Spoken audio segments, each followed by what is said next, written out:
Assalamualaikum warahmatullahi wabarakatuh. Waalaikumsalam warahmatullahi wabarakatuh. Alhamdulillahilladzi arsala rasulahu bil huda wa dinil haqq liyuzhirahu 'ala dini kulli wa kafa billahi syahida. Asyhadu an la ilaha illallah wahdahu la syarikalah wa asyhadu anna Muhammadan 'abduhu wa rasuluh. Allahumma shalli 'ala Muhammad wa 'ala ali Muhammad kama shallaita 'ala Ibrahim wa 'ala ali Ibrahim wa barik 'ala Muhammad wa 'ala ali Muhammad kama barakta 'ala Ibrahim wa 'ala ali Ibrahim fil 'alamin innaka Hamidum Majid. Pertama-tama puja dan syukur sama-sama kita panjatkan kehadirat Allah Subhanahu wa taala yang alhamdulillah masih memberikan kita banyak sekali nikmat-nikmat yang tak bisa kita hingga, yang tak bisa kita hitung, terutama sekali adalah nikmat keimanan yang masih Allah sematkan di dalam kalbu kita. Salawat dan salam tak pula lupa kita kirimkan kepada junjungan kita Nabi besar Muhammad sallallahu alaihi wasallam.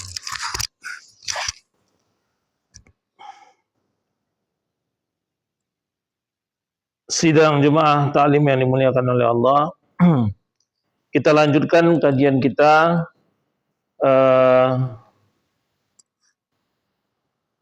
tentang masalah kematian, ya. Kalau bulan yang lalu kita sudah melihat atau sudah mendiskusikan, membahas tentang masalah kematian adalah kafarat bagi setiap muslim. Bahwa banyak orang muslim yang sakratul mautnya berat,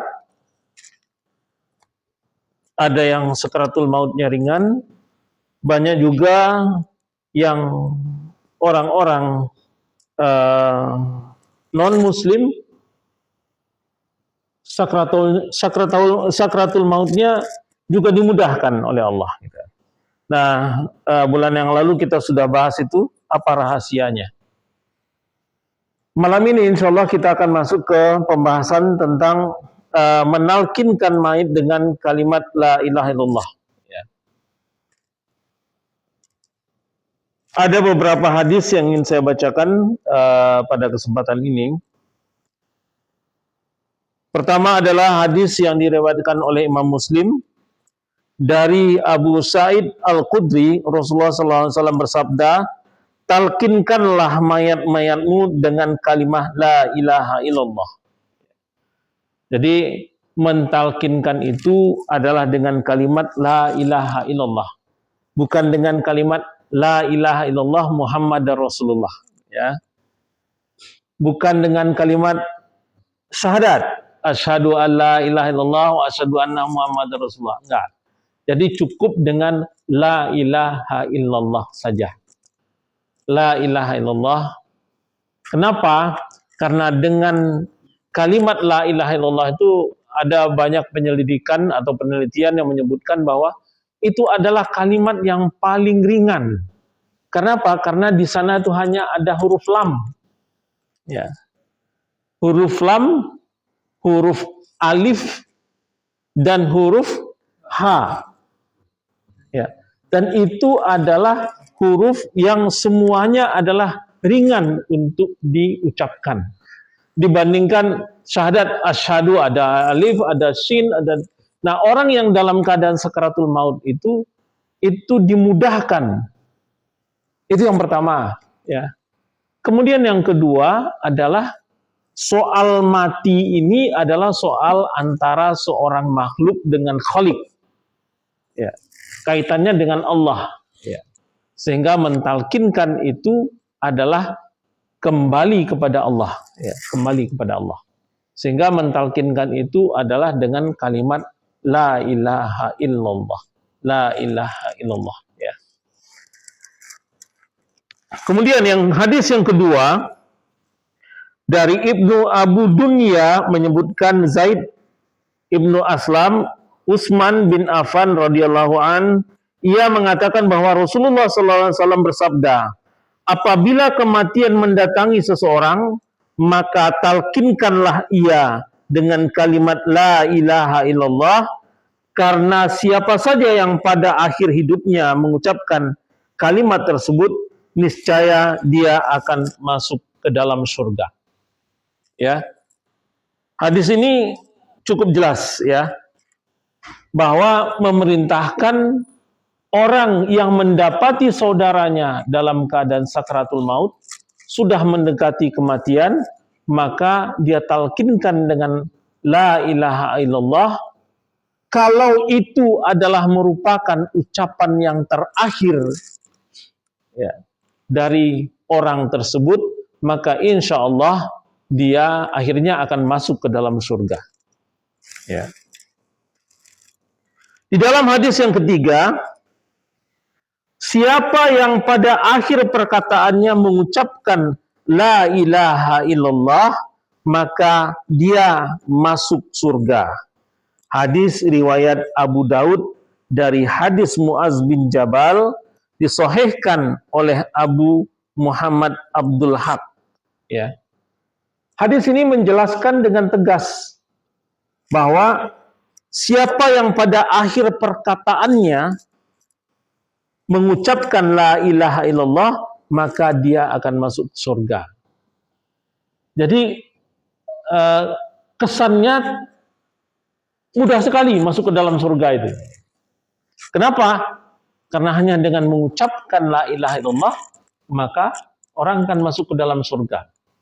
Cuma permasalahannya, tidak banyak orang yang bisa mengucapkan la ilaha illallah itu pada akhir hidupnya. Kenapa? Karena banyak keterangan yang menjelaskan bahwa sampai pada saat seseorang itu menghembuskan nafas terakhir, itu setan terus berusaha menggoda. Terus berusaha dengan kekuatannya, dengan segala rayuannya, dengan segala gangguannya, untuk menjadikan seseorang ini tidak mengucapkan kalimat la ilaha illallah itu pada penghujung hidupnya. Banyak kita lihat orang yang sakratul mautnya itu malah yang terucap olehnya adalah hartanya, anaknya, istrinya, suaminya, dan segala macamnya. Kenapa? Karena seseorang yang meninggal itu sangat dekat dengan kebiasaannya. Kalau dia biasa mabuk, maka yang teringat oleh dia adalah khamarnya. Ya. Kalau dia terbiasa judi, maka di dalam pikirannya itu, di dalam hatinya itu, dan di dalam pikirannya itu adalah yang terbayang padanya adalah judinya itu.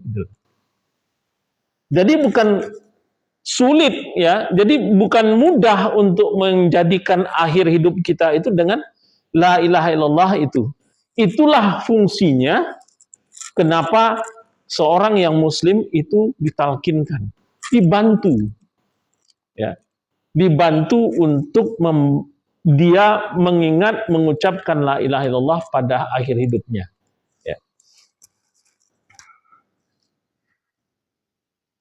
Hadis yang keempat,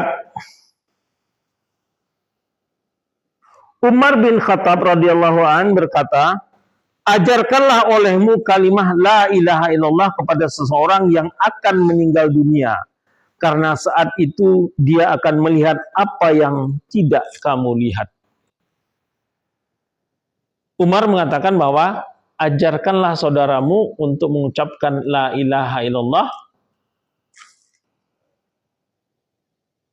karena saat itu dia akan melihat apa yang tidak kamu lihat. Umar ini menjelaskan bahwa tidak mudah bagi orang yang sakratul maut itu mengucapkan la ilaha illallah. Bantu dia. Kenapa? Karena dia melihat sesuatu yang orang lain tidak lihat. Dia bisa lihat malaikat. Dia bisa lihat setan-setan yang mengganggu dia. Dia berinteraksi. Ya.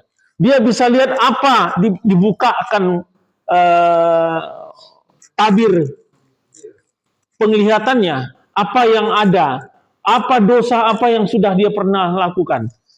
Beberapa bulan yang lalu kita sudah jelaskan bahwa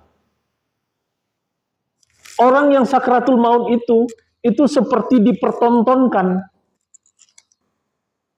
sejarah hidupnya, dan semua dalam keadaan terbuka, tidak ada yang disembunyikan. Tetapi orang-orang di sekitarnya tidak bisa melihat apa-apa, tidak bisa mengerti apa-apa. Dalam beberapa saat dia sakratul maut itu tergambar semua kehidupan dia, mulai dari dia lahir sampai dia meninggal, apa yang sudah dia lakukan, dan juga tergambar tempatnya nanti di mana dengan pahala dan dosa yang dia lakukan. Sulit bagi kita untuk memahami dalam waktu yang pendek itu dia bisa memutar semua video dari awal sampai akhir. Kenapa? Karena kita terikat oleh dimensi waktu. Kita terikat oleh dimensi waktu. Kalau kita bilang 1 jam tambah 1 jam 2 jam. Tapi bagi Allah tidak, yang tidak terikat dengan dimensi waktu. Ya. 1 jam saat ini bisa saja berarti 1000 tahun. Bisa saja berarti 2 tahun, 3 tahun, 5 tahun, 10 tahun. Kenapa? Karena Allah dan malaikat tidak terikat dengan dimensi waktu. Jadi kita nggak perlu memikirkan kok bisa. Sejarah hidup itu kan berarti sekian puluh tahun. Tergambar pada saat dia sakratul maut yang mungkin hanya 1 jam, setengah jam. Ya nggak ada masalah buat Allah. Kenapa? Karena kita yang berpikir seperti itu karena kita terikat dengan dimensi waktu.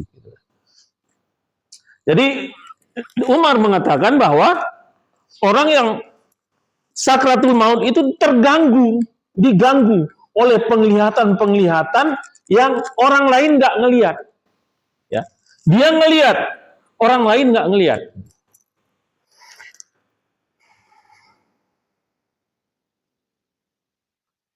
Nah, dalam keterangan yang lain dari Ibnu Al-Mubarak berkata, ajarkanlah orang yang akan meninggal dengan bacaan talqin. Jika dia telah mengucapkan talqin tersebut, maka tinggalkanlah dia atau berhenti mengajarkan. Ya, jadi mengucapkan atau mengajarkan talqin itu jangan berulang-ulang. Ada orang yang mengajarkan talqin itu la ilaha illallah, la ilaha illallah, berulang-ulang terus. Seharusnya tidak. Kenapa? Perhatikan orang yang meninggal itu, kalau dia sudah bisa mengucapkan la ilaha illallah, jangan pancing lagi dia untuk berbicara. Supaya apa? Mudah-mudahan kalimat yang dia ucapkan itu adalah la ilaha illallah itu yang terakhir. Tapi kalau dia berbicara lagi, maka ulang lagi talqinnya. Ya. Tapi kalau dia sudah diam, dia tidak bicara lagi, dan la ilaha illallah itu adalah yang terakhir yang dia ucapkan, maka jangan dipaksa lagi untuk diucapkan. Kenapa? Karena dalam keterangannya menyebutkan bahwa kalau dia berulang-ulang kali, itu dia merasa kesal. Sang mayit ini merasa kesal. Dia udah mengucapkan, dipaksa lagi mengucapkan lagi, dipaksa lagi mengucapkan lagi. Si mayit ini merasa kesal. Nah, kesalnya mayit ini membuka pintu peluang bagi setan untuk memasukkan rasa amarah. Kesalnya sang orang yang sakratul maut itu karena dipaksa-paksa terus untuk mengucapkan la ilaha illallah, maka ini mengundang pintu setan untuk menyebabkan dia marah. Kalau dia marah, maka kalimat la ilaha illallah itu bukan yang terakhir yang masuk ke dalam hatinya. Itu sebabnya para ulama mengatakan bahwa kalau dia sudah mengucapkan la ilaha illallah, stop. Perhatikan, namun perhatikan terus orang yang sakratul maut ini. Kalau dia berkata sesuatu yang lain, maka ulang lagi talqinnya. Usahakan sampai dia menjadikan kalimat la ilaha illallah itu menjadi kalimat yang terakhir yang dia ucapkan. Ya.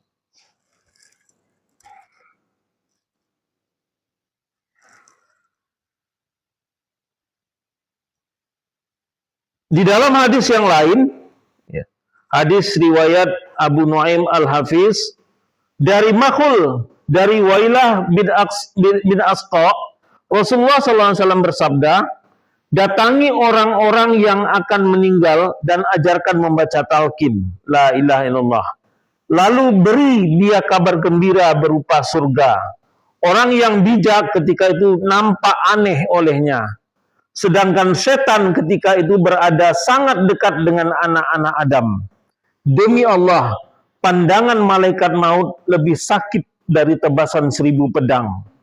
Dan ruh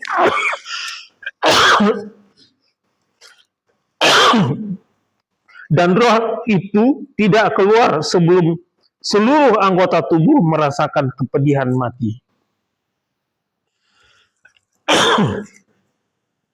Disebutkan oleh Rasulullah bahwa orang yang sedang sakratul maut itu adalah orang yang pada saat itu dia sangat dekat dengan setan. Setan itu nungguin. Setan itu nungguin. Nih kapan nih silapnya? Kapan melesetnya nih? Ditungguin oleh setan sehingga apa yang dirasakan atau apa yang terasa oleh orang yang sakratul maut ini akan menjadi peluang pintu masuk untuk setan. Setan akan berusaha terus menggoda sampai dia meninggal. Ya, makasih. Sampai dia meninggal. Dia akan berusaha untuk digoda terus, diusahakan terus untuk bagaimana caranya sehingga orang yang meninggal ini, orang yang sakaratul maut ini dijaga oleh setan. Ya. Di dalam keterangan yang lain disebutkan bahwa ada keterangannya, cuma saya tidak tampilkan keterangan ini karena hadisnya dhaif ya, hadisnya dhaif. Disebutkan bahwa setan itu ada 2 yang mengawal orang yang sakratul maut. Yang satu berdiri di sebelah kiri, yang satu lagi berdiri di sebelah kanan. Yang di sebelah kiri menyebutkan bahwa menggoda dia. Ya, tinggalkan agamamu, karena agama yang paling benar itu adalah agama Nasrani. Yang kanan bilang, tinggalkan agamamu, yang paling benar itu adalah agama Yahudi. Sampai sedemikiannya, setan itu menggoda. Orang yang sudah mau sakratul maut pun, itu dia goda untuk dia bisa lepas dari keimanannya. Lepas daripada la ilaha illallah. Bapak yang dimuliakan oleh Allah. Ini kelihatan jelas. Di masa kita, di masa sekarang ini, kalau kita nggak hati-hati pada waktu kita berada di rumah sakit, itu sudah banyak praktek-praktek yang orang yang sudah sakratul maut ini sedikit lagi meninggal, itu didatangin oleh orang-orang yang akan berusaha merubah akidahnya. Kenapa? Karena sampai detik itu pun setan akan berusaha menggoda. Sampai sudah mau masuk finish nih. Gitu. Itu kan ibaratnya kan seperti orang berlari ya. Sudah mau masuk finish nih. Gitu. Dengan akidah kita berusaha ditarik lagi. Disimpangkan. Inilah godaan setan. Kenapa? Karena setan itu bikin perjanjian dengan Allah. Tunda kematian saya sampai kiamat, maka akan aku goda seluruh anak cucu Adam sampai dia meninggalnya. Sampai akhir dia akan digoda. Kita akan digoda terus. Inilah pentingnya bagi orang-orang yang sakratul maut itu dilingkungi oleh orang-orang yang beriman. Supaya apa? Supaya dia bisa dibantu untuk ditalkinkan. Sehingga pada akhir hayatnya dia akan berada atau mengucapkan la ilaha illallah. Bukan hal yang lain.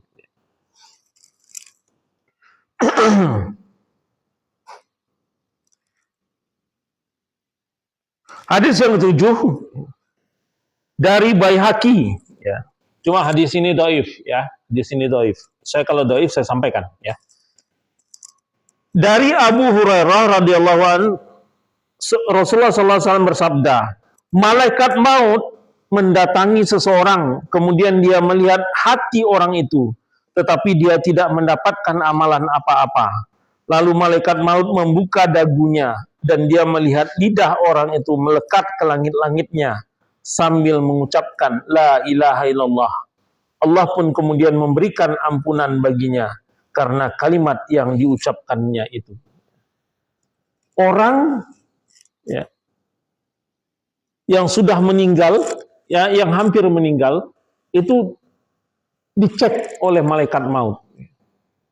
Kalau malaikat maut tidak melihat ada amal-amalnya, maka malaikat maut melihat lidahnya. Apakah dia mengucapkan la ilaha illallah? Sampai sebegitunya penting mengucapkan la ilaha illallah ini pada saat seseorang akan meninggal dunia. Tapi hadis ini hadis yang dhaif, ya. Yang ketujuh ini hadisnya dhaif. Karena ada beberapa rawinya yang dianggap oleh para ulama sebagai hadis yang lemah, ya. Nah, dari ketujuh keterangan tersebut, beberapa hal yang bisa kita lihat adalah hukum untuk mentalkinkan seseorang itu adalah sunnah maksur, ya. Sunnah maksur itu adalah sunnah yang maksur, ya, terkenal. Sunnah yang sudah diketahui oleh semua orang. Jadi hukumnya adalah mendekat kepada wajib bagi orang yang akan sakratul maut. Sekelilingnya wajib atau sunnah maksur untuk mentalkinkan, ya. Sunnah maksur, maksur. Nah, masyhur ada yang maksur, ada yang masyhur, ya.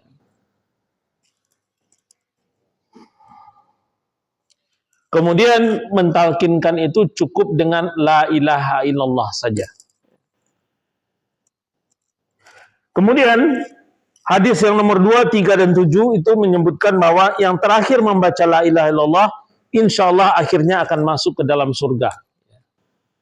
Apakah dia langsung masuk ke dalam surga, atau akhirnya pasti dia akan masuk ke dalam surga. Kenapa?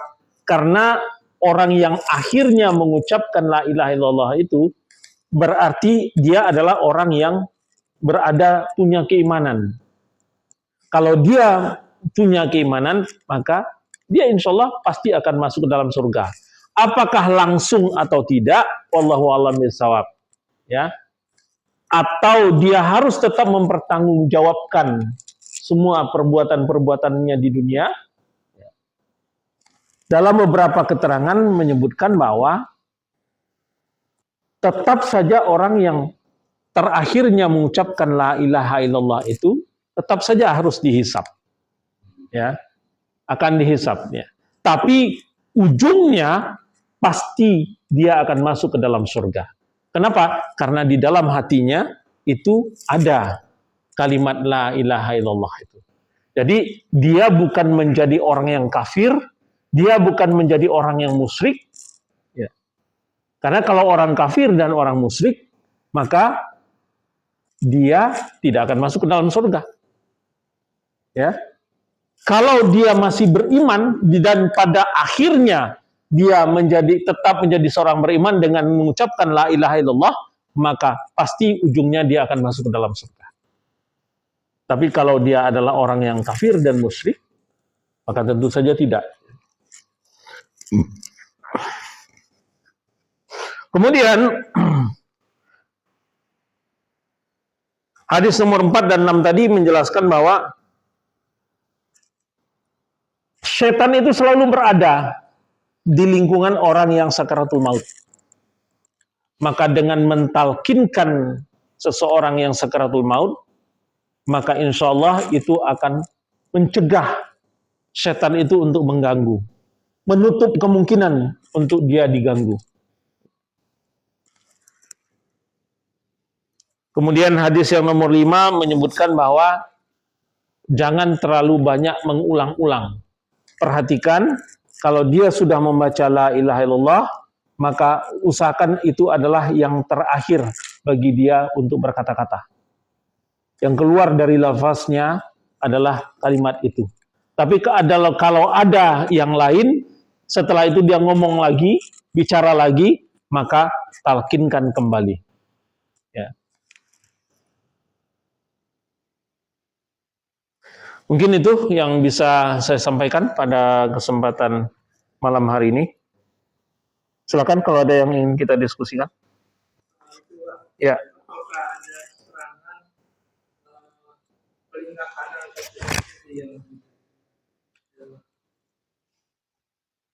Tidak ada keterangan yang pasti apakah harus di telinga kanan atau di telinga kiri. Ya. Tapi biasanya kedua-duanya. Ya. Ditalkinkan pada kedua telinga. Supaya apa? Supaya jalannya setan itu untuk menggoda kan salah satunya adalah dengan telinga. Maka dia diajarkan ditutup telinganya itu dengan kalimat la ilaha illallah. Kemudian satu lagi yang jelas adalah jangan bikin keributan atau jangan bikin hal-hal yang mengganggu, rame. Kalau ada yang menangis, suruh keluar. Jangan putarkan nasib pula di orang yang mau meninggal. Ya.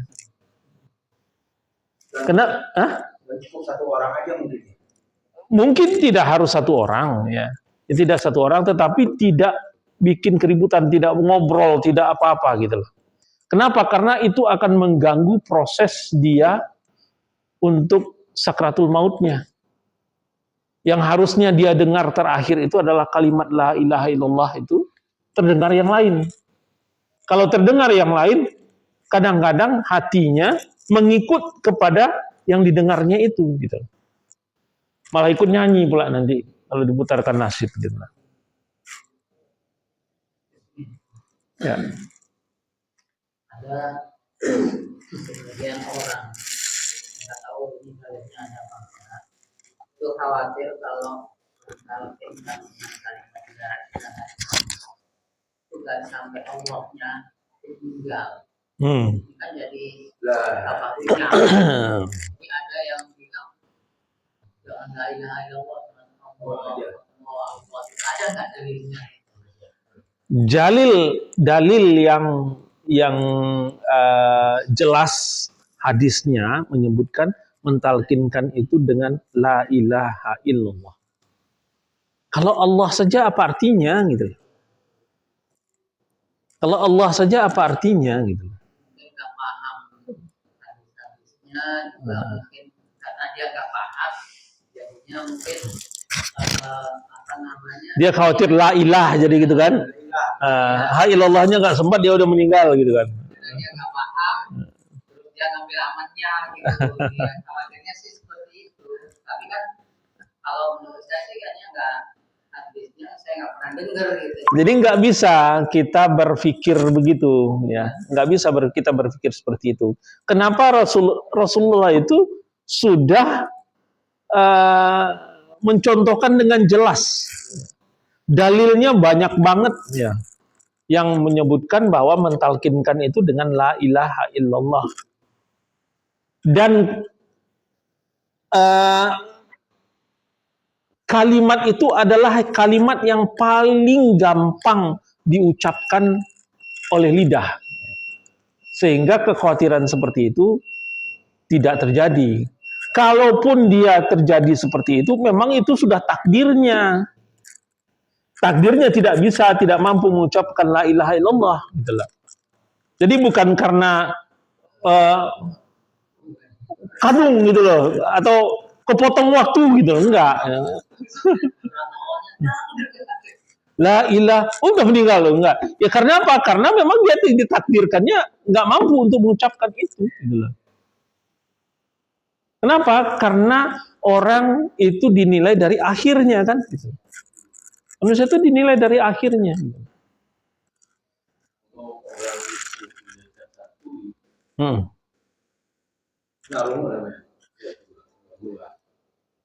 Kalau tuli, jadi gini, talkin itu maknanya adalah gini. Disebutkan bahwa tujuan talkin adalah bagi seseorang adalah yang meninggal dunia dalam keadaan hatinya adalah ada Allah Subhanahu wa taala, ya. Tujuan talkin adalah agar seseorang yang meninggal dunia dalam keadaan hatinya hanya ada Allah Subhanahu wa taala. Jadi masalahnya adalah terfokus kepada hati. Ya. Bahwa ada orang yang tuli, ya, ada orang yang tuli tidak bisa mendengarkan, gitu, tidak bisa mendengar. Wallahu alam, kita nggak tahu. Mungkin pada saat sakaratul maut itu tulinya tuh hilang. Dia bisa jadi mendengar, gitu.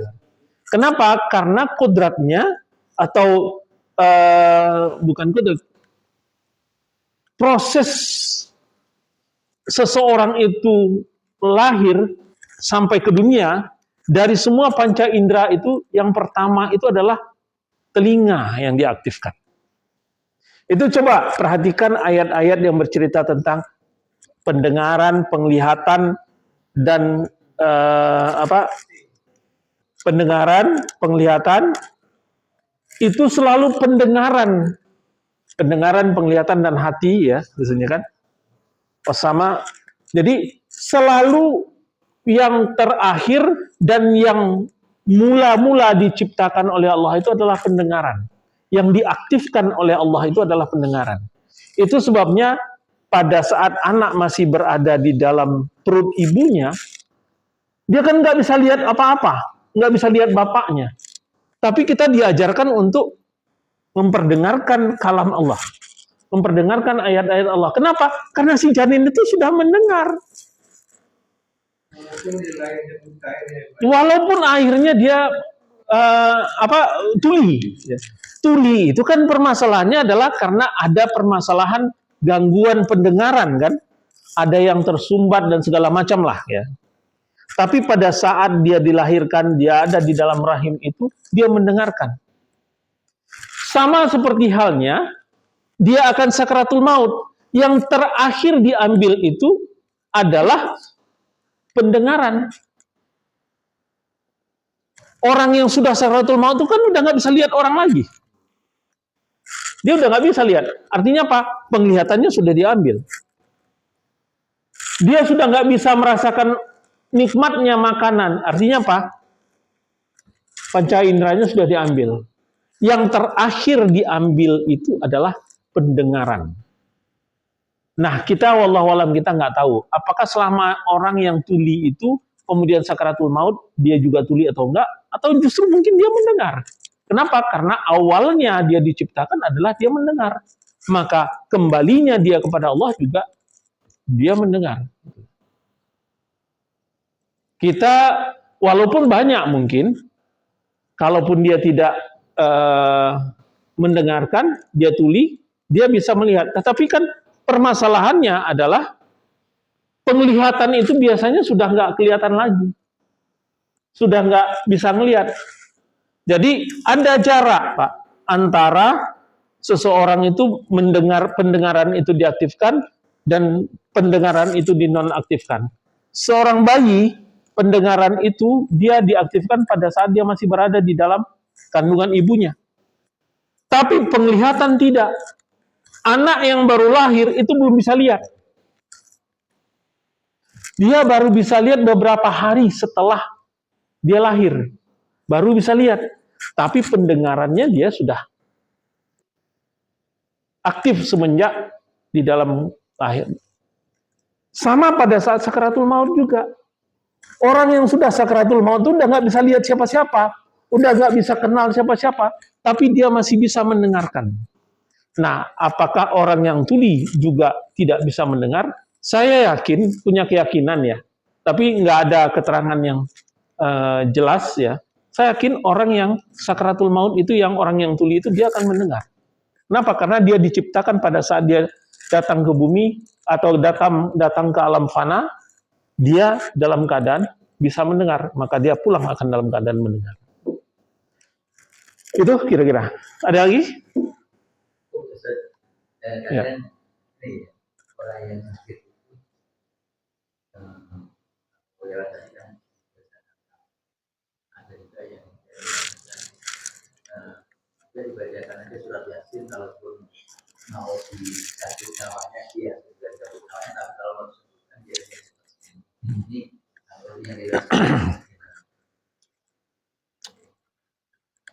Memperdengarkan bacaan-bacaan surat Yasin itu pada saat dia masih dalam keadaan sadar, belum sakratul maut, ya, itu baik. Tapi kalau sudah sakratul maut, maka dalil-dalil itu menyuruh bukan dibacakan Yasin, tetapi ditalkinkan. Ya, ditalkinkan. Kalau dia masih dalam keadaan sakit, instrumen masih bekerja, masih inilah gitu kan, masih ada harapan sembuh gitu kan, masih ada harapan sembuh, ya itu dibacakan Yasin nggak apa-apa. Ya. Tapi kalau pada sudah dalam keadaan sakaratul maut, maka yang di dalam instruksi atau perintah Rasulullah yang dibacakan itu adalah talqin. Bukan yang lain-lain. Jadi jangan ceramah pula di situ gitu kan. Orang udah sakratul maut diceramahin gitu kan. Jangan gitu kan. Maka sakratul maut ya bukan berarti tidak boleh baca Yasin ya. Bukan berarti tidak boleh baca Yasin, tetapi kalau sudah dalam keadaan sakratul maut, Yasinnya di stop dulu. Kenapa? Karena dia harus dibimbing untuk ditalkinkan. Tapi kalau masih dalam keadaan dia masih ada harapan sembuh, ya nggak apa-apa, bacakan Yasin. Artinya bukan dalam keadaan sakratul maut. Masih sakit-sakit biasa, bacakanlah Yasin, nggak apa-apa. Kira-kira gitu. Iya. Belum sakratul maut ya. Tapi kalau sakratul maut, maka instruksi dari Rasulullah itu adalah talkinkan. Kalau kita orang udah sakratul maut itu kan kita nggak tahu kapan gitu ya. Iya. Mungkin aja ditunggu atau sudah mendekati itu. Karena tungguin terakhir udah besok kan masih gitu. Ya. Itu kelihatan kok. Orang yang sakratul maut itu wajib udah dekat ya, itu terlihat.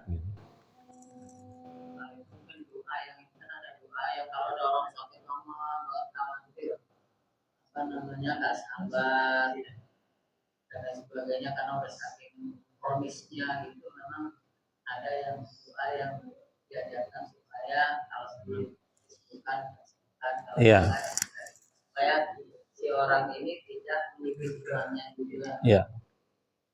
Tapi itu belum sakratul maut.